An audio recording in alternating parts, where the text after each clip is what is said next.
በስመ አብ ወወልድ ወመንፈስ ቅዱስ አሃዱ አምላክ። ውድ የቀለመ ያሬድ ቻናል ቤተሰቦች፣ ተከታታዮች፣ ኦርቶዶክሳውያንና ኦርቶዶክሳውያት እንደምን አላችሁ? እንደምን ሰነበታችሁ? እንኳን ለዚህ ሰዓትና ለዚህ ዕለት በምሕረቱና በቸርነቱ ጠብቆ አምላካችን አደረሰን አደረሳችሁ እያልኩ በጾመ ፍልሰታ ማህሌት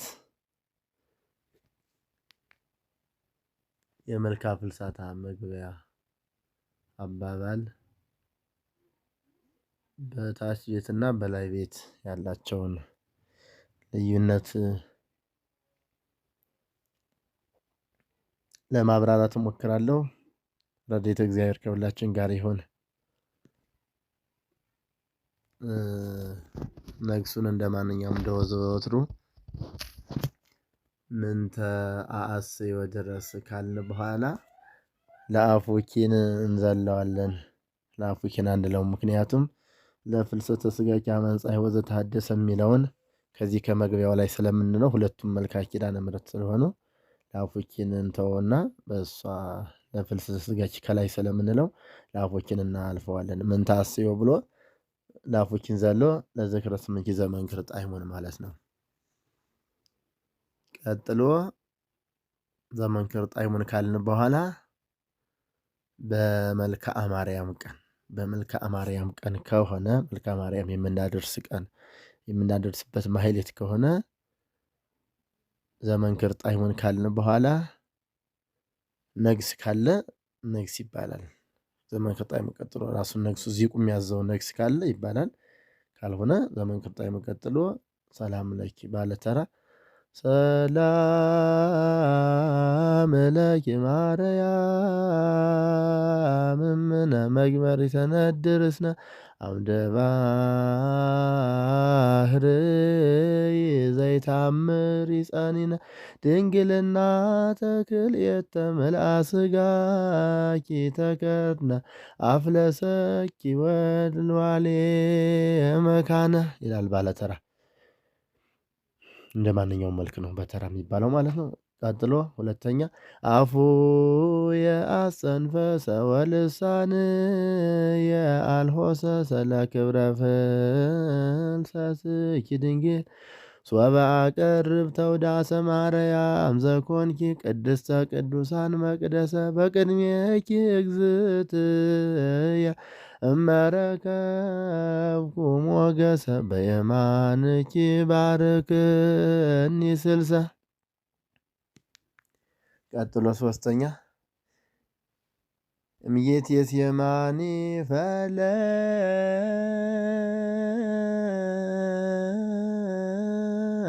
ፈለሰት ሀበዘሉአሌ መካን ውስተ ቤተ መቅደስ ረባቢ ዘመሳከዊሁ ብርሃን አንቀጸ አድኅኖ ማርያም ጽላተ ኪዳን ኩሉ ይብልዋ በአህብሮ ዘበዕብራይስጥ ልሳን ዕፀ ጳጦስ ይእቲንተ በአማን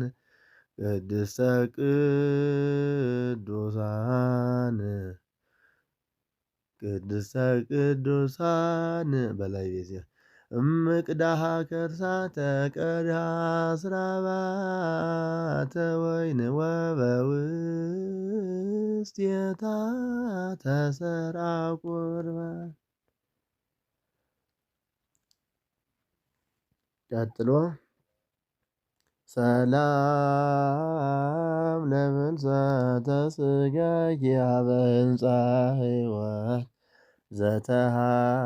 ዘተሐደሰ እምቅድመ ዝኒሃቤሁ ሥጋ ወልድኪ ፈለሰ ቤዛዊተ ዓለም ማርያም አስተበኩአኪ አንሰ ትቤዝዊ በኪዳንኪ ዘዚአየ ነፍሰ እስመ በስራያ ይእቲ ቀብአተ ፈውሰ የታቸው የታባባል ይሄ ነው። ሀበዘሏል ምጡቅ በምትባልበት ቀን ከሆነ የምትጸነጽል ከሆነ መካን ከሚለው በፊት ይባላል ማለት ነው። ሰላም ለኪ ማርያም ምነ አፉ ያስተንፈሰ እምዬቴ ሴማኒ ፈለሰት ሀበዘሏል ምጡቅ የሚለውን የሚጸነጽል ለምሳሌ ነሐሴ 7 ትጸነጸላለች። በዚያ ሰዓት ይቀድምና ምጡቅ የሚለውን ብለን መካን ነው የምንለው ማለት ነው። ስለዚህ ዜማዋን እምዬቴ ሴማኒ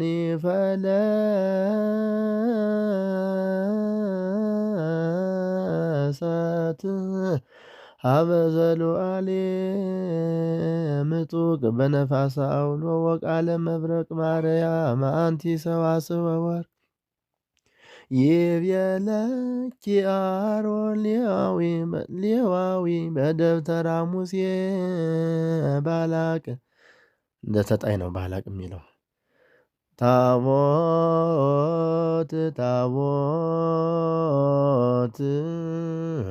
እንተ ውስቴታ ኦሪት ውቱረ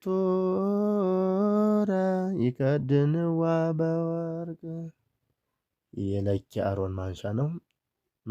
መመለሻው እንተ ውስቴታ ኦሪት ብሎ ውቱረ ይከድንዋ ለወርቅ ለብቻው ማለት ነው። ይህ ምጡቅን በታች ቤት የምንለው የሚጸነጽል ከሆነ ነው። የሚጸነጽል ከሆነ እሱን ከጸነጸልን በኋላ እምዬቴ ሴማኒ ፈለሰት ሀበዘሏል መካን እንላለን። ቀጥሎ ሀበ ፀሐይ ወዘታደሰ ብለን እንጨርሳለን ማለት ነው መግቢያውን። ከዚያ ቀጥሎ በመልካ ማርያም ቀን ስለሆነ ቀጥታ ማርያም እሰ ብለን መልካ ማርያም ነው የምንጀምረው ማለት ነው። የሚጸነጽል ካልሆነ ግን ምጡቅ ምንለው አንለውም እንዳንረሳ።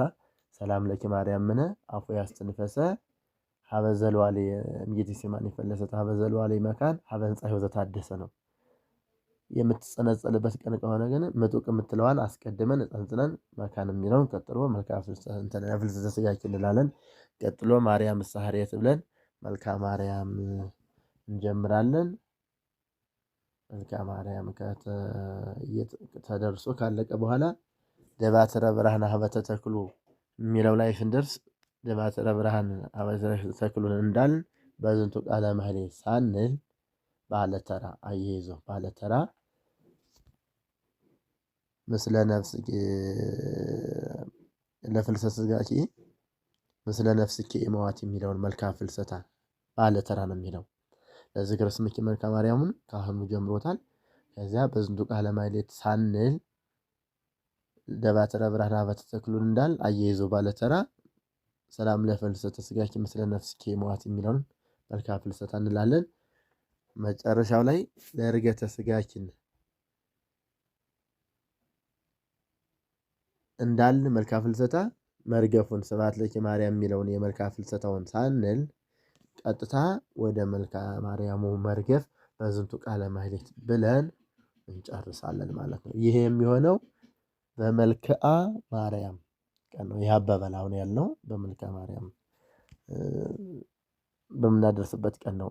በጻድቃን በሰማዕታት በመላእክት በነቢያት በሌሎች በዓላታት ከጌታችን በዓል ውጭ በቅዱሳን መላእክት ነቢያት ጻድቃን ሰማዕታት ቀን ግን እንዲሁ እስከ ምንታሴው እንደ ዘወትሩ እንልና ለአፉኪን እናልፈዋለን። ያው እንደተነጋገርንበት ለፍልሰተ ሥጋኪ ስለምንል ለአፉኪን እንዘልና ዘመንክር ጣዕሙ እንላለን። ከዚያ ነግስ ካለ ነግስ የታዘዘ ካለ እዚያ እንላለን። ከዚያ ቀጥሎ ምንድነው የዕለቱን መልክ ለምሳሌ የጻድቁንም የሰማዕቱንም ይሆን የመልክ መግቢያውን ብለን ወደ ጻድቁ ወይም ወደ መልአኩ ወይም ወደ ሰማዕቱ መልክ ነው የምንገባ። ዘመንክር ጣዕሙ ቀጥለን የመልኩ የዕለቱን የመልክ መግቢያ ብለን የጻድቁን የሰማዕቱን ወይም የሊቀ መላእክቱን መልክ እናደርስና ያው እንደ ዘወትሩ እንጨርሳለን እንደ ሌላው ጊዜ። ከዚያ ጸሎት ይደረጋል። ከዛ በኋላ ቀጥታ ሰላም ለኪ ማርያም ነው ወደሚለው ነው የምንሄደው ማለት ነው። የዕለቱን መልክ ከጨረስን በኋላ የመልካ ፍልሰታውን መግቢያ ለማለት ሰላም ለኪ ማርያም እምነ ቅድም እንደተነጋገርነው አፉ ያስተንፈሰ እምዬቴ ሴማኒ ፈለሰት ሀበዘለዋል መካን እዚያ ሰላም ለፍልሰተ ሥጋኪ ኀበ ሕንጻ ሕይወት ዘታደሰ እንልና ይሄ መግቢያ እንደ መግቢያ ነው። ከዚያ ቀጥሎ ካህኑ ምን ይላል? ሰላም ለፍልሰተ ሥጋኪ ምስለ ነፍስኪ ሞአቲ። አሁን ይህን መልካ ፍልሰታውን መግቢያ ካለ በኋላ ምስለ ነፍስኪ ሞአቲ የሚለው ካህን ነው። በመልካ ማርያም ቀን ግን ሰላም ሰላም ለዝክረ ስምኪ ብሎ ካህኑ ስለጀመረው እዚህ ጋር ባለተራ ነበር ምስለ ነፍስኪ ሞአቲን ያለው። አሁን ግን በካህን ነው የሚጀመረው ማለት ነው። ምስለ ነፍስኪ ሞአቲ ካህን ይላል። እንደ ማንኛውም መልክ እናደርሳለን። መርገፉ ደግሞ የራሱን የመልካ ፍልሰታውን መርገፍ ነው የምንጨርሰው። በዝንቱ ቃለ ማኅሌት አንልም ማለት ነው። መልካ ማርያም ስላልተባለ የመልካ ፍልሰታውን መርገፍ ስብሐት ለኪ ማርያም ለአብ መራቱ የሚለውን እንላለን ማለት ነው። ይሄ በምን ቀን ነው? በመላእክት፣ በጻድቃን፣ በሰማዕታት፣ በሐዋርያት፣ በሌሎች በዓላት ከጌታችን በዓላት ውጭ በሆኑት ቀናት አባባሉ በታች ቤት እንደዚህ ነው። ቀጥሎ በጌታችን በዓል ምሳሌ በደብረ ታቦር በሌሎችም እንግዲህ የጌታችን በዓል መልካ ኢየሱስ በሚደረስበት ቀን ከሆነ ደግሞ ምን ይደረጋል? እስከ ምንታስዮ እንደተለመደው ካለ በኋላ እግዚአብሔር ወሀቤ ብርሃን ያው በመልካ ኢየሱስ ቀን እግዚአብሔር ወሀቤ ብርሃን የምንለው ቦታ ይሄ ማለት ለአፉኪ በሚገባበት ቦታ ነው። በጾመ ፍልሰታ ግን እግዚአብሔር ወሀቤ ብርሃን አንለውም። ይሄ የመልካ ኪዳነ ምሕረት መግቢያ ስለሆነ ያው ለፍልሰተ ሥጋኪ ስለምንል እንደ ለአፉኪ እንደሚለው እናልፈዋለን። እግዚአብሔር ወሀቤ ብርሃን አንልም፣ እንዘለዋለን ማለት ቀጥሎ ዘመንክር ጣዕሞ እንላለን።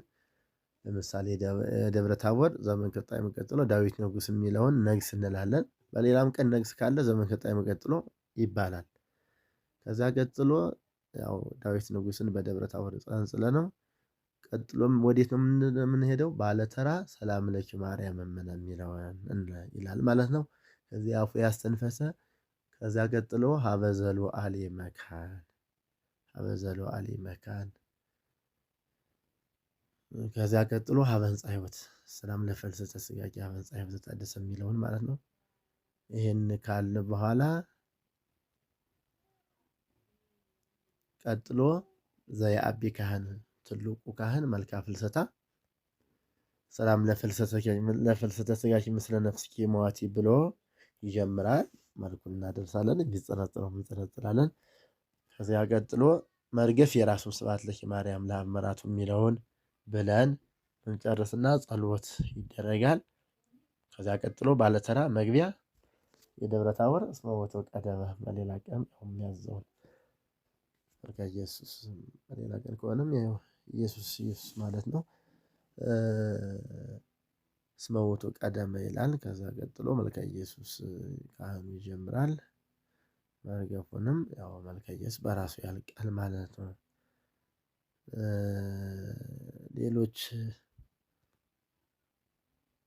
በዓላት ለምሳሌ በሌሎች በዓላት ሆኖ መልካ ኢየሱስ ሲባል ይህ ማለት የሌሎች የቅዱሳን በዓላት እሁድ ሆኖ እሁድ ሲሆን መልካ ኢየሱስ ስለማይቀር ስለሚባል ያው ምናልባት ጊዜ ሳይኖር ሲቀር እያለፍነው ነው እንጂ እሁድ ስቡሕ እሁድ እስከተባለ መልካ ኢየሱስ አይቀርም በአዋጁ። ዘመንክር ጣዕሞ ቀጥሎ እስከ ዕለቱ መልክ ድረስ እንዳለፈው ብለህ ማለትም በቤተ መልካ ማርያም ከሆነ ከማርያም እንደተጻፈው በባለ መላእክትና በሌሎች ቅዱሳን በዓላት ከሆነም ከዚያው እንደተጻፈው በል መጨረሻ የመልካ ኢየሱስ መግቢያ ተንሥአ አንሳ ብለህ መልካ ኢየሱስን ማድረስ ማለት ነው።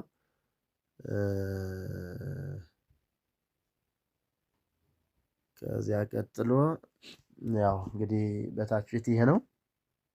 ለምሳሌ የነሐሴ ኪዳነ ምሕረት ዘመንክር ጣዕሞ ቀጥሎ ምንድን ነው የምንለው? የነሐሴ ኪዳነ ምሕረት ዘመንክር ጣዕሞን ካልን በኋላ ሰላም ለኪ ማርያም የሚለውን እንላለን። አፉ ያስተንፈሰ እንላለን።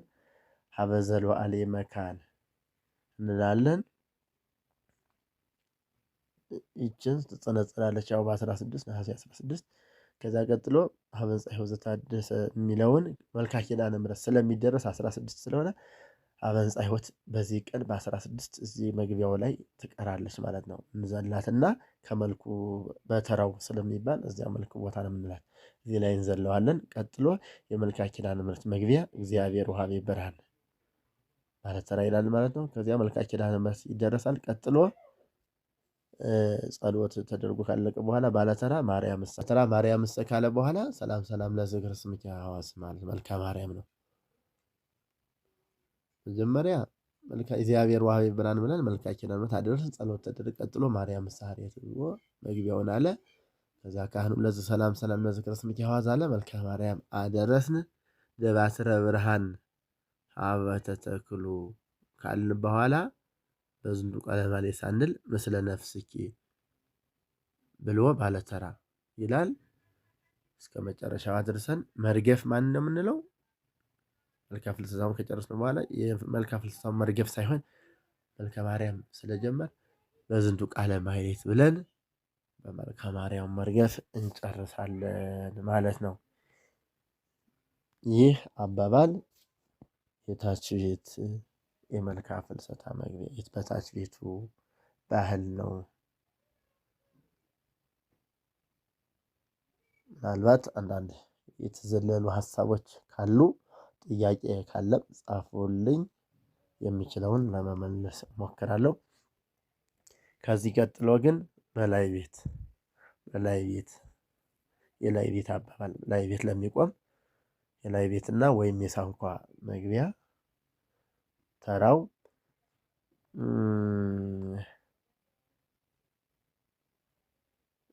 በላይ ቤት ያው ምንታስዮና ለአፉኪ ምናምን አንልም። እነሱን ዘለን ዘመንክር ጣዕሙ እንትን ይትባረክ ስምኪ ነው የምንል ማለት ነው። ይትባረክ ስምኪ ማርያም ብለን ከዚያ ዘመንክር ጣዕሙ እንላለን። ነግስ ካለም ነግስ ማለት ይቻላል። ከዚያ ቀጥሎ መግቢያው ሰላም ለኪ ማርያም እምነ እንላለን። ማርያም እምነ ብለን ምን ተአስዮ ለእግዚአብሔር አሐተ የሚለው ማለት ነው። ይሄ በታች ቤት የምንለው ማለት ነው። የታች ቤት ዘወትር የምንለው እሱን ሰላም ለኪ ማርያም እምነ መግመሪ ተነደረስነ ካለ በኋላ ምንድነው የምንለው? ምን ተአስዮ ሁለተኛ። ከዚያ ቀጥሎ አፎ ያስተንፈሰ በታች ቤት አፎ ያስተንፈሰ ሁለተኛ ነበረች። እዚህ ምን ተአስዮ መካከል ስለገባ አፎ ያስተንፈሰ ሶስተኛ። ከዚያ ቀጥሎ ጌቴሴማኒ ፈለሰት ሀበ ዘሉዓሌ መካን ሶስተኛ።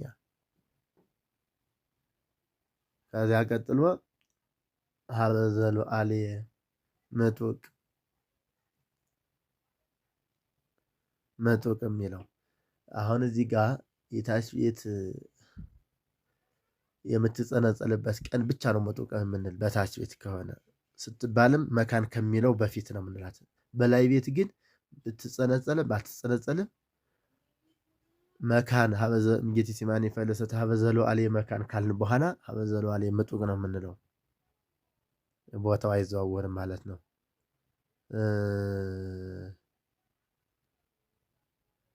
ከዚያ ቀጥሎ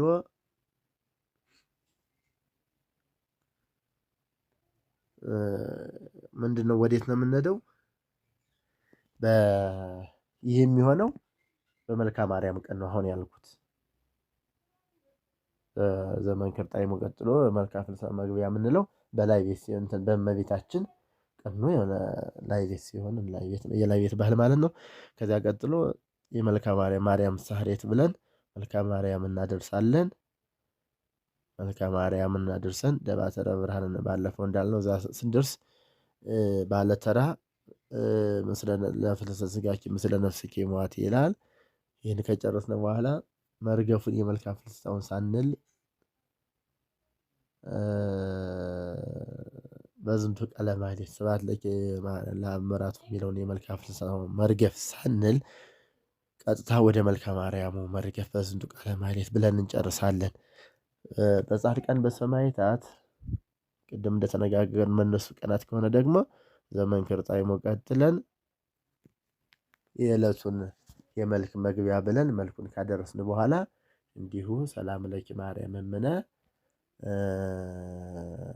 ምን ተአስዮ አፎ ያስተንፈሰ እምጌቴሴማኒ ፈለሰት ሀበ ዘሉዓሌ መካን እምጌቴሴማኒ ፈለሰት ሀበ ዘሉዓሌ ምጡቅ ብለን መልካ ማርያም እንትን መልካ ፍልሰታ ምስለ ነፍስኪ ሞቲ ካህኑ ይጀምራል። ካህኑ ነው የሚጀምረው ማለት ነው።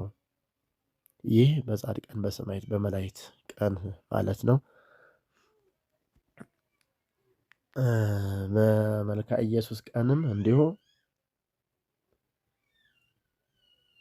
ዘመንከር ጣዕሞ ቀጥለን ያው ላይቤት ስለሆነ ይሄ እግዚአብሔር ወሀበ ብርሃን የሚለው ነገር እናልፈዋለን ማለት ነው።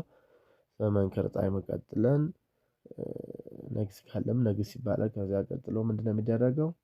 የጌታችን በዓል ሲሆን ሰላም ለኪ ማርያም ብለን እንደ እመቤታችን ይቀድማል ማለት ነው። ይህን ከጨረስን በኋላ ሰላም ለኪ ምንታስዮ አፉ ያስተንፈሰ እምጊዜሴማኒ ፈለሰት ሀበዘሎ አሌ መካን ሀበዘሎ አሌ ምጡቅ ብለን መልክአ ፍልሰታውን እንዲሁ ካህኑ ይጀምራል። ከዚያ እሱን ብለን የራሱን መርገፍ እንለዋለን። መልክአ ማርያም ካልተደረሰ መልክአ ፍልሰታ የራሱን መርገፍ ነው፣ በራሱ መርገፍ ነው የሚጨርሰው። መልክአ ማርያም የማይባል ከሆነ በጻድቃን በሰማዕታት በእነዚህ ቀናት መልክአ ፍልሰታውን አድርሰን የራሱን ስብሐት ለአብ መራት በሚለው ነው የምንጨርሰው። በዝንቱ ቃለ ማኅሌት አንልም። በዝንቱ ቃለ ማኅሌት የሚለውን መርገፍ ምንድነው? በመልክአ ማርያም ካደረስን ከሆነ ነው። መልክአ ማርያም አድርሰን ደባተረ ብርሃን ሀበተ ትጉስ ከሚለው ከተባለ መልክአ ፍልሰታ ከገባ በኋላ ወዴት ነው የምንመለሰው? ወደ መልክአ ማርያም መርገፍ በዝንቱ ቃለ ማኅሌት ነው። ነገር ግን መልክአ ማርያም ባልተደረሰ ቀን ከሆነ ግን የራሱን መርገፍ ነው መልክአ ፍልሰታው የሚባለው ማለት ነው። ይህን ከጨረስን በኋላ ጸሎት ተደርጎ ከዚያ በኋላ ወደ መልክአ ኢየሱስ መግቢያ ብለን መልክአ ኢየሱስ ማድረስ ነው።